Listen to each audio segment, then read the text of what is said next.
Meu pai era servente, então a vida era apertada, morava numa periferia, numa casa de madeira lá tal. Minha mãe era escriturária da rede ferroviária. Eu não era piloto, mas eu queria ser. Então quando você tem um sonho em alguma coisa, é bom você estar próximo do seu sonho.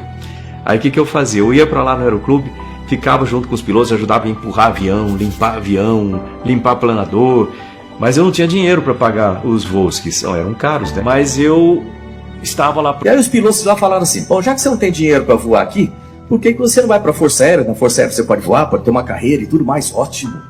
Mas eu tinha que passar no concurso da Academia da Força Aérea, que não é fácil, você tem que estudar para chuchu, para passar ali. E além disso, né, não deve ser diferente da vida de muita gente, eu tinha que trabalhar para ajudar em casa. Então quando eu tinha 14 anos, eu consegui meu primeiro emprego com carteira assinada, que era lá na Rede Ferroviária Federal também, como eletricista aprendiz. Um dia eu estava lá trabalhando na rede ferroviária, estudando os meus livros para fazer a prova da academia. Achei que aqueles caras já trabalhavam lá um tempão. Um deles chegou para mim e falou assim: rapaz, tá estudando o que aí? Tá sempre com esses livros assim? O que você quer fazer? Eu falei: não, eu quero ser piloto. Você ser piloto? Cai na real, rapaz. Você é culpa filho de rico. Você nunca vai conseguir, você vai ficar frustrado. Aquele negócio ficou marcado assim, né? Eu cheguei em casa aquele dia, tava chateado pra caramba. Aí minha mãe chegou do trabalho. Minha mãe era italiana, tinha os olhos azuis assim, né? Ela era brava pra chuchu. Eu lembro dela muito enérgica com tudo. Aí ela olhou bem pra mim e falou assim: o que foi? Eu falei: não foi nada não. Fala lá, o que foi? Aí eu falei: não, é que eu tava lá na oficina, falei pro pessoal que eu quero ser piloto. Eles falaram pra mim que é impossível, que isso é só pra filho de rico. Eu acho que eles têm razão. Como é que eu vou passar no cursinho? Como é que eu vou passar no vestibular? Não tô fazendo cursinho, nada disso, né? Aí ela parou bem, olhou pra mim aqui e falou assim: ó, presta atenção.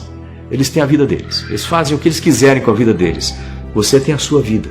Eu te digo mais. Você pode ser o que você quiser na vida, desde que você estude, trabalhe, persista e sempre faça mais do que esperam de você. Eu acreditei nela, fiz a prova da Academia da Força Aérea lá em Pirassununga, passei, e passei em segundo lugar no país.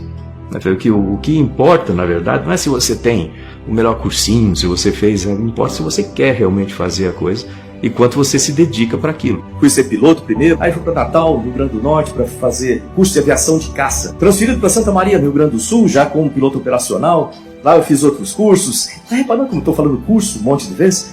Então, para aqueles jovens aí que têm um sonho grande na frente, lembre o seguinte: a educação, ela abre o seu caminho para o seu sonho.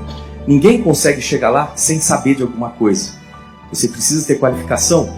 Se você está bem preparado, as coisas acontecem na sua frente. Elas convergem para aquilo lá. E eu queria, logicamente, ser astronauta. Tinha aquele sonho de ser astronauta, né? De voar mais alto, chegar, ver a Terra lá do espaço, tudo. Mas eu nunca me iludia pelo fato de que o Brasil não tinha nenhum astronauta. O programa espacial não tinha absolutamente nenhuma ideia de astronauta.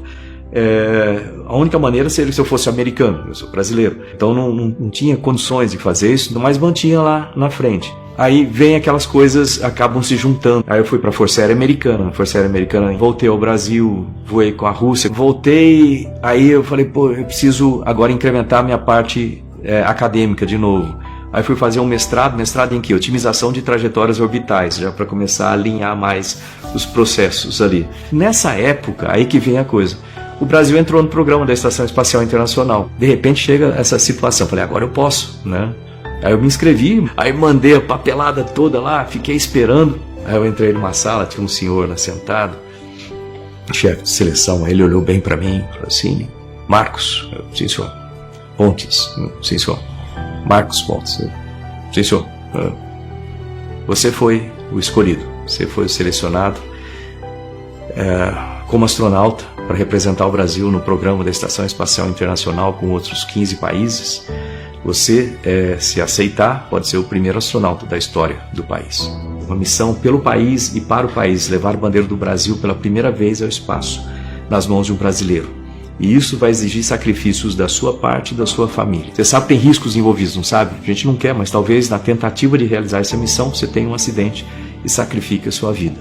O curso demora 2 anos, aí você fica fazendo especializações. E nada de ser escalado, né? Até que chegou em 2005, o chefe da Estação Espacial me ligou. Pois não, ele: Marcos, você está escalado para voar ano que vem. Sério? Como? Não tem espaçonave voando aqui? Não, você vai voar com os russos. Ok, quanto tempo eu tenho? 1 ano e meio para aprender os sistemas lá? Não, você tem 5 meses só. Detalhe, você sabe que na Rússia eles falam em russo, né? Sim, senhor.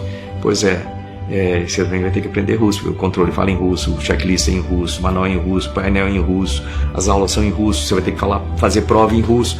Então, você tem os primeiros 3 meses que aprender russo em paralelo, com os 5 meses que você tem para aprender tudo. Então, eu falei, pô, é um desafio e tanto. E nessa época também, o meu filho, o Fábio, teve um diagnóstico de câncer no sistema linfático. Foi uma época difícil para a Chu, eu tinha o maior desafio da minha vida profissionalmente e o maior desafio da minha vida pessoal também.